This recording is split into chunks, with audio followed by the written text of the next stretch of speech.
అప్పుల బాధలు వెంటాడుతున్నాయా? అయితే 6 JVR వారి జాతిరత్నాలు ధరించండి. రైట్, బ్రేకింగ్ న్యూస్ వస్తున్నాం మన టీవీ స్క్రీన్ పై. కాకినాడ అశోక్ నగర్కు చెందిన తెల్లపూడి నూకరాజు పిఠాపురం మండలంలో పంచాయతీరాజ్ శాఖ ఏఈగా పనిచేస్తున్నారు.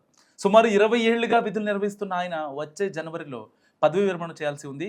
అయితే ఆదివారం అర్ధరాత్రి భార్య మీనా, కుమార్తె సౌజన్య, మనమడు రియాన్స్ కార్తికేయ రెడ్డితో కలిసి కారులో రాజమండ్రి వచ్చారు. రాజమండ్రి రైలు వంతెనపై కారు నిలిపిన అనంతరం నలుగురు గోదావరిలోకి దూకారు. అయితే సమాచారం అందుకున్న పోలీసులు వెంటనే స్థానిక మత్స్యకారుల సహాయంతో గాలింపు చేపట్టారు. ఈత వచ్చిన కార్తికేయ సుమారు 20 నిమిషాల పాటు నీటిలో ఈతూ హెల్ప్ అంటూ కేకలు వేశాడు. అతడి అరుపులు గమనించిన మత్స్యకారులు పడవలో బాలుడిని ఒడ్డుకు తీసుకొచ్చారు. కాలు, నడుముపై స్వల్ప గాయాలైన అతడిని పోలీసులు హాస్పిటల్లో చికిత్స అందిస్తున్నారు ప్రస్తుతం. సో మిగిలిన ముగ్గురి కోసం అగ్నిమాపక శాఖ సిబ్బంది, ఇటు గజీతగాళ్లు ప్రత్యేక బోట్లతో రెస్క్యూ ఆపరేషన్ చేపట్టారు. సరిగ్గా సోమవారం సాయంత్రం 6:30 సమయంలో నూకరాజు డెడ్ బాడీ రాజమహేంద్రవరంలోని ధోబీఘాట్ వద్ద లభించింది. సో నూకరాజు కుటుంబం ఫస్ట్ కాకినాడ నుంచి రాజమహేంద్రవరం మీదుగా కొవ్వూరు వెళ్ళినట్టు పోలీసులు భావిస్తున్నారు. సీసీ కెమెరా ఫుటేజ్లో మనకి తెలుస్తున్నటువంటి విషయం. అండ్ అప్పటి వరకు డ్రైవర్ కారు నడిపినట్లు సమాచారం. ఆ తర్వాత తాము వెనక్కి వస్తామని చెప్పి డ్రైవర్ను పంపించేశారు. కొవ్వూరులో టిఫిన్ చేసిన తర్వాత నూకరాజు కుమార్తె సౌజన్య కారు నడిపిందట. సో అర్ధరాత్రి రాజమహేంద్రవరం వైపు తిరిగి వచ్చిన కుటుంబం వంతెనపై కారుని పార్క్ చేసి గోదావరిలోకి దూకారు. కుటుంబం అంతా గోదావరిలోకి దూకడానికి ముందు నూకరాజు రాసినట్లు చెబుతున్న లేఖలో షూటింగ్ కోచ్ షేక్ సాదిక్ ఖాన్ పై తీవ్ర ఆరోపణలు చేశారు. మీరు చూస్తున్నారు మన టీవీ స్క్రీన్ పై ఆ లెటర్ని ఎక్స్క్లూజివ్గా. అతడి వేధింపులు బెదిరింపులు భరించలేక కుటుంబం ఈ నిర్ణయం తీసుకున్నట్టు లేఖలో ఆ యొక్క నూకరాజు పేర్కొన్నాడు. తన అల్లుడు జూలై 2న మృతి చెందిన తర్వాత సాదిక్ ఖాన్ తన కుమార్తెను సహాయం చేస్తానని చెప్పి, అయితే అంటే పెళ్ళి అయిన ఆల్రెడీ అమ్మాయికి పెళ్ళి అయింది, వాళ్ళ అల్లుడు చనిపోయాడు. సో ఆ ఒంటరి మహిళకి సహాయం చేస్తానంటే నూకరాజు యాక్సెప్ట్ చేయలేదు. సో నూకరాజు అంగీకరించలేదని ఆ లేఖలో చెప్పాడు. ఆ తర్వాత తన కుమార్తెను బెదిరించి ఆ విలువైన వస్తువులు, బంగారం కావచ్చు, తన యూపీఐ పాస్వర్డ్స్ కావచ్చు, బ్యాంక్ ట్రాన్సాక్షన్ సంబంధించిన అకౌంట్స్ కావచ్చు, మొత్తం అతను తీసుకున్నాడని చెప్పి కూడా నూకరాజు లెటర్లో పేర్కొన్నాడు. తనను, మనవడిని చంపుతానని బెదిరించాడని, కుమార్తెను తీవ్రంగా వేధించాడని, నిందితుడిపై కఠిన చర్యలు తీసుకోవాలని ఇటు కలెక్టర్, ఎస్పీలను కోరుతూ నూకరాజు తన లేఖలో తెలిపారు.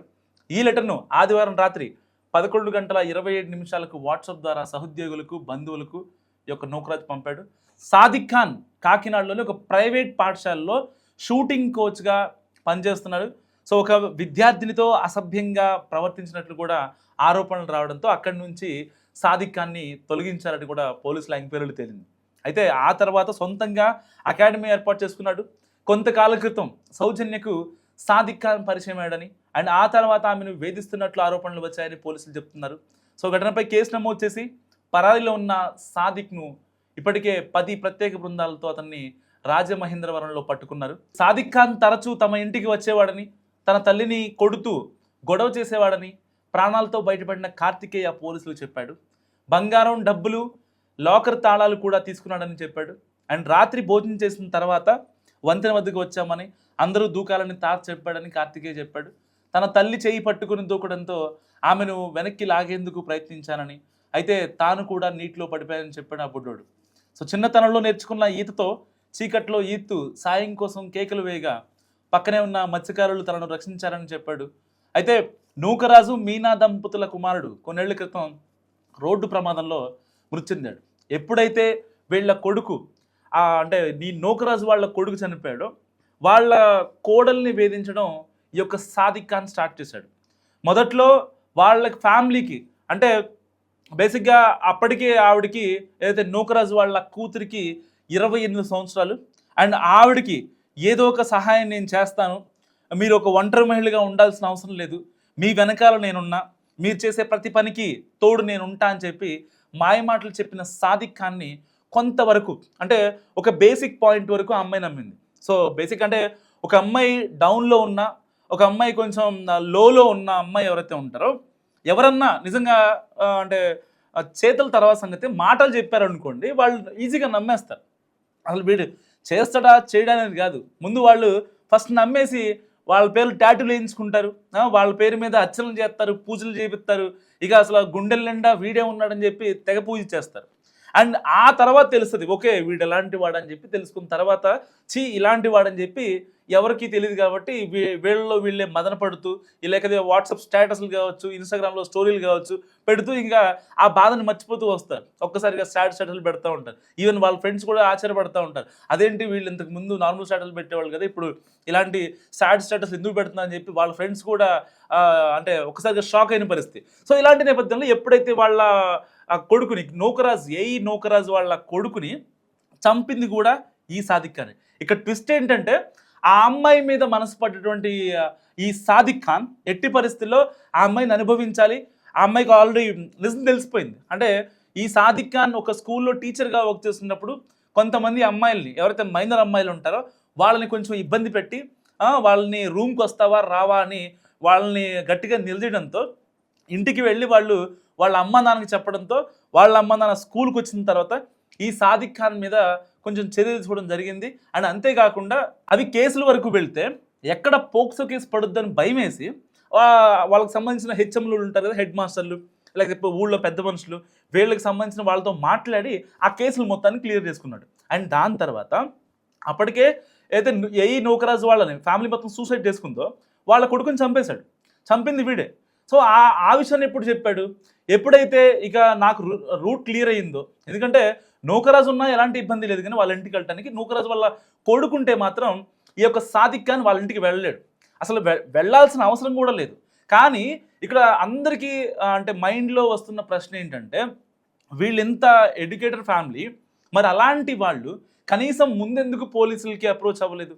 అసలు వాళ్ళు కనీసం అంటే అంత ఇబ్బంది పెడుతున్నప్పుడు ఫ్యామిలీ గంప గుత్తగా రాజమండ్రి ధవళేశ్వరం ప్రాజెక్ట్ దగ్గరికి వచ్చి అక్కడ నీటిలో దూకే సాహసం చేసిన వీళ్ళు జస్ట్ ఒక చిన్న కంప్లైంట్ రేస్ చేయడానికి ఎందుకు అంత ఇబ్బంది పడ్డారు, ఎందుకు అంత మదన పడిపోయారు అన్నది ఇక్కడ అసలైన ప్రశ్న.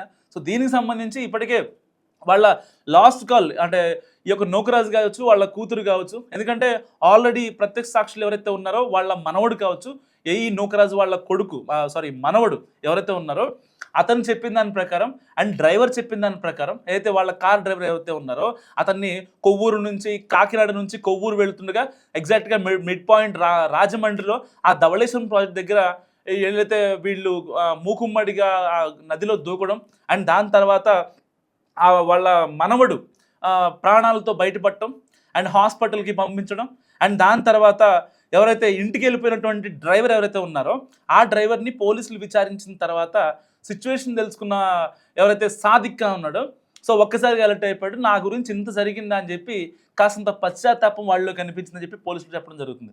సో ఇలాంటి నేపథ్యంలో అసలు అంటే కొంతమంది మాట్లాడుతుంది ఏంటంటే అతను ఎవరో సాదిక్ ఖాన్, వీళ్ళు కాస్త అంటే హిందూయిజంకి సంబంధించిన వాళ్ళు ఎక్కువగా పూజలు అవి చేస్తూ ఉంటారు, మరి అలాంటి ఇంటికి ఈ సాదిక్ ఖాన్ ఎలా వచ్చాడు, ఎలా ఉండగలిగాడు, లేకపోతే ఇది లవ్ జిహాదా? ఎందుకంటే లవ్ జిహాద్ అంటే మనం చూస్తూ ఉంటాం, అంటే పర్టికులర్గా హిందూ అమ్మాయిలనే టార్గెట్ చేసి గతంలో ముంబైలో ఒక కేసు చూసాం, వాడు ఒక మైనరే, దాదాపుగా ఆల్మోస్ట్ ఒక 100+ మెంబర్స్తో మైనర్స్తో వాడు చేసిన అరాచకం నిజంగా అంతా ఇంత కాదు. సో కేవలం హిందూ మైనర్లే టార్గెట్ చేసుకొని దాదాపుగా అన్ని హోటల్స్కి తిప్పుకుంటూ నా దగ్గర డబ్బు ఉంది, నా దగ్గర అది ఉంది ఇది ఉంది అని చెప్పి మాట్లాడుకుంటూ వాళ్ళందరినీ మోసం చేసిన ఘటనలో మనం లవ్ జిహాద్గా వర్ణిస్తూ ఉంటాం. సో ఇది కూడా ఎక్కడన్నా ఒక పాయింట్ ఉందని కూడా దీనికి ఈ వీడియోకి సంబంధించి చాలామంది కామెంట్స్ చేస్తున్న పరిస్థితి. సో ఇలాంటి నేపథ్యంలో అసలు ఈ నూకరాజు ఎందుకు పోలీసులకి కంప్లైంట్ చేయలేకపోయాడు? వాళ్ళ భర్త, వాళ్ళ భార్య, ఇంకా వాళ్ళ కూతురు, వాళ్ళ కోడలు, వాళ్ళ మనవడితో సహా 10 ఏళ్ల చిన్నారి వాడిని కూడా తీసుకెళ్ళి ఆ గోదావరి ఎంత ఉధృతంగా ప్రవహిస్తుంది, ఇప్పుడు అసలే వర్షాకాలం, పైనుంచి వచ్చే వరద మొత్తం 3 రాష్ట్రాల వరద మొత్తం అక్కడే ఉంది. అలాంటి గోదావరిలో ప్రాణాలు తీసుకోవడానికైనా సిద్ధపడ్డారు, కానీ చిన్నపిల్లాడి వాడి మొహం చూసి కూడా వీళ్ళు ఒక్క నిమిషం కూడా ఆగలేకపోయారు. నిజంగా ఎంత దారుణం, ఒక్క నిమిషం ఆలోచించండి. ఎందుకంటే అసలు ఇప్పుడు ఈ నూకరాజు ఫోన్ కావచ్చు అండ్ వాళ్ళ కోడలి ఫోన్ కావచ్చు, దీనికి సంబంధించిన వాట్సాప్ చాట్లు కావచ్చు, ఇటు ఫేస్బుక్ అండ్ ఇన్స్టాగ్రామ్, సో వీటన్నిటిని చాట్స్ని రిట్రైవ్ చేస్తున్నారు. అవి వచ్చిన తర్వాత ఆల్రెడీ నూకరాజు మీద కేసు నమోదైంది అండ్ దాదాపుగా 4 నాన్ బెయిలబుల్ సెక్షన్ కూడా పెట్టారు. సో ఇంకా ఇది మొత్తం కనుక కంప్లీట్ అయితే నూకరాజు బయటకు వచ్చే ఛాన్స్ కూడా ఉండదు. మరి మీరేమనుకుంటున్నారు ఈ కేసు గురించి? మస్తు కామెంట్ చేయండి. చూస్తూనే ఉండండి మనం టీవీ.